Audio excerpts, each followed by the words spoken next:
I'm Bianca, and today I'm going to tell you about days 7 through 9 on the Johm Muir Trail.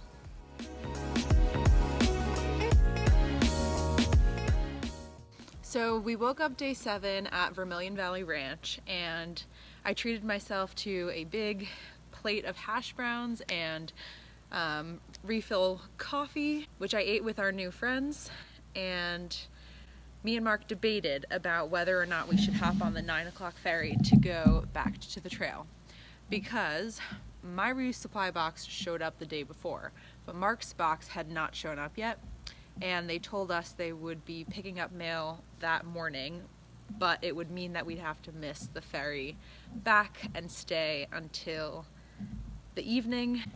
We decided it wasn't worth it to wait, because if it didn't come, we'd be very disappointed. So we hopped on the 9 o'clock ferry and crossed Lake Edison to hop on the trail back around Bear Ridge. Now, our packs were super heavy from just being resupplied, with the intent of completing the trail all the way to Mount Whitney.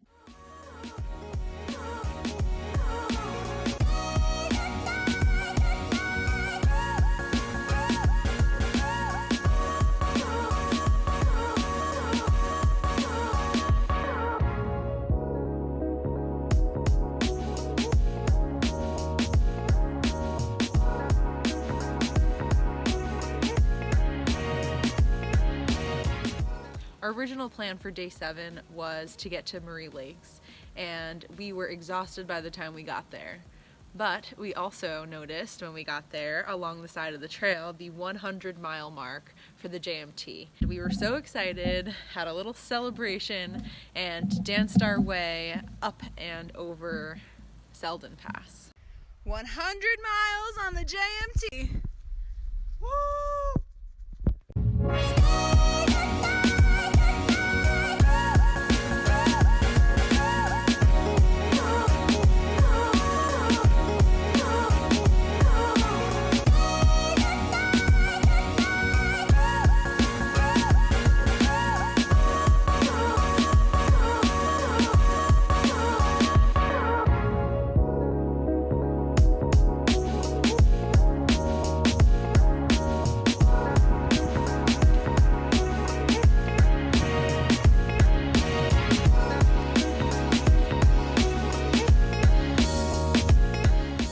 By the time we got to Marie Lake, the mosquitoes were out and swarming us.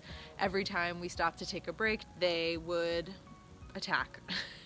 And no amount of mosquito repellent seems to work. So eventually we just got impatient and decided to set up our tents not too far off from the trail, and had an early night because we wanted to get in our tents as soon as possible to escape the mosquitoes. So in total, day 7 from Vermillion Valley Ranch to Sallie Keys Lakes was a total of about 11 miles.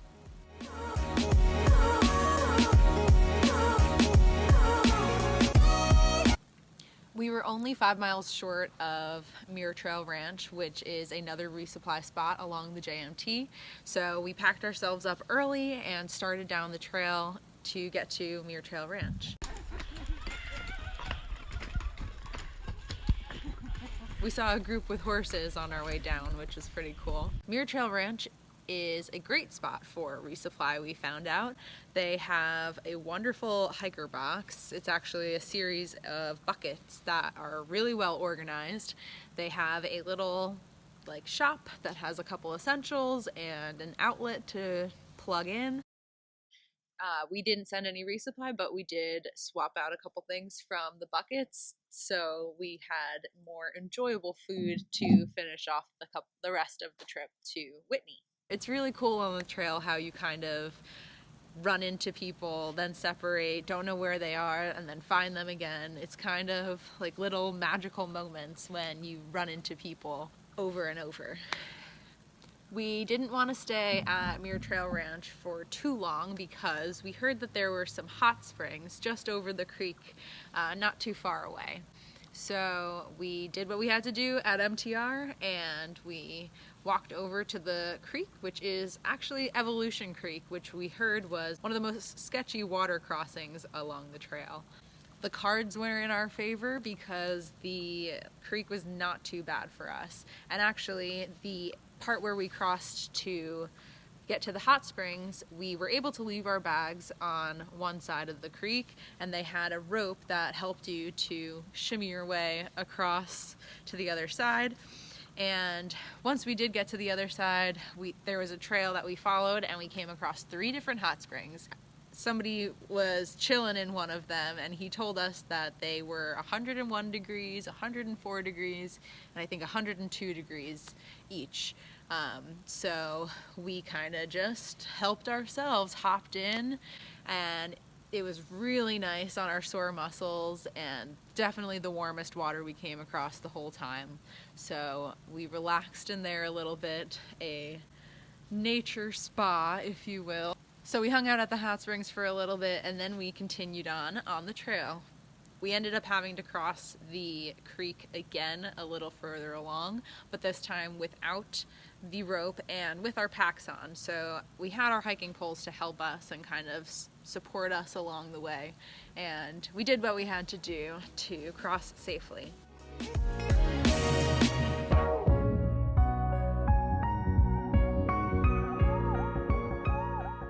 Our plan for the day was to make our way as far up Muir Pass as we could, because it was a 20-mile uphill climb, and we wanted to break it up between 2 days so we'd have some fresh legs for part of it. We stopped short of about 10 miles from the top of the pass, mostly because my ankle started bothering me. I got a shooting pain in my ankle. I didn't even twist it, even though I had multiple times along the trail, but I just took a step, shooting pain, couldn't put weight on my ankle, so we just had to stop and set up camp.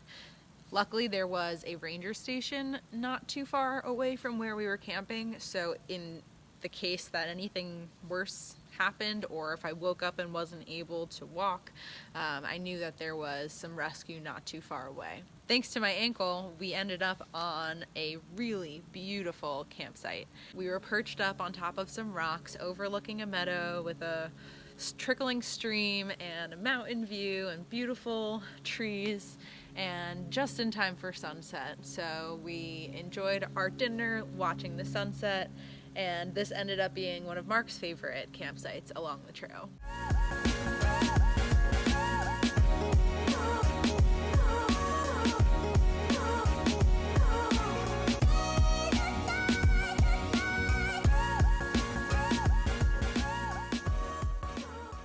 Day 8 from Sallie Keys Lakes to McClure Meadow ended up being a total of about 16 miles.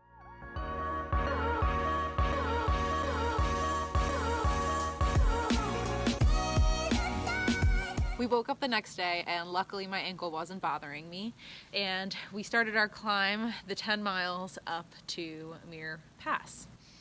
I was really excited this day because I knew we were going to come across the Muir Hut, which is an icon of the trail, and I was really looking forward to seeing it. Kind of like a reward, because it was built to mark the midpoint of the JMT.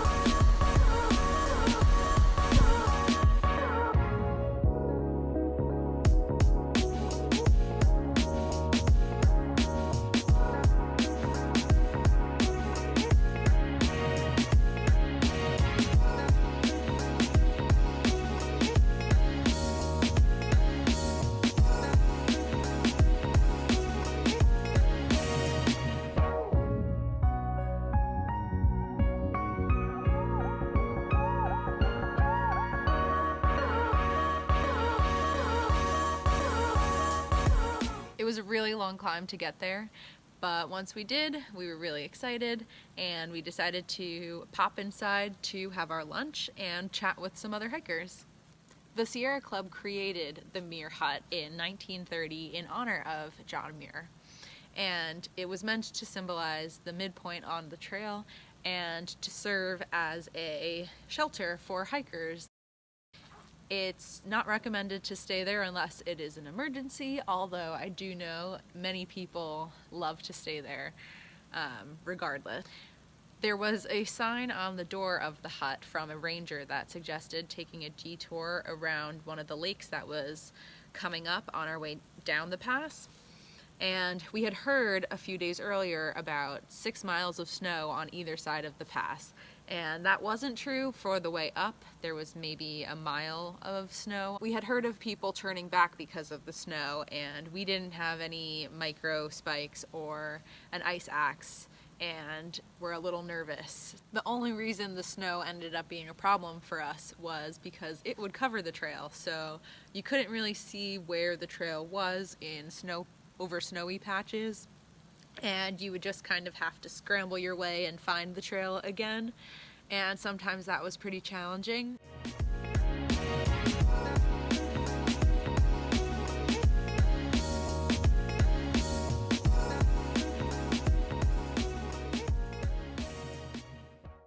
Coming down from Muir Pass, we came across another icon of the trail, which is the rock monster. Again, we were exhausted from hiking, but seeing it filled us up with energy and gave us that little sparkle and pep in our step. We took our photos with the rock monster and hiked on a little bit further. My ankle started acting up again. It couldn't support my weight, and we had to set up camp. Once again, because of my ankle, we had a very interesting camping experience. There was another campsite to the right of us with a group of campers, and they were all in their tents early. We were out making our dinner, and I look over towards their campsite and I see a big fluffy black creature walking through their campsite and stomping its way into the woods. I pointed out to my brother, he sees it, and he's like, "That is the biggest bear I've ever seen." And you know what? It was. I thought the responsible thing to do would be to go and tell those campers that there's a bear around so that they can be extra precautious and just aware of bears, be bear aware. So my brother went over to chat with them and let them know, and honestly, they could not care less. People think of bears being more of a pest than a threat, so I guess people don't take it all that seriously, but I know I was pretty nervous. Day 9 from McClure Meadow to LeConte Canyon ended up being a total of about 18 miles. So in total, from days 7th to day 9, we hiked a total of about 45 miles. So that's all for days 7 through 9. I hope you enjoyed it, and I'll see you next time with the final days on the Johm Muir Trail.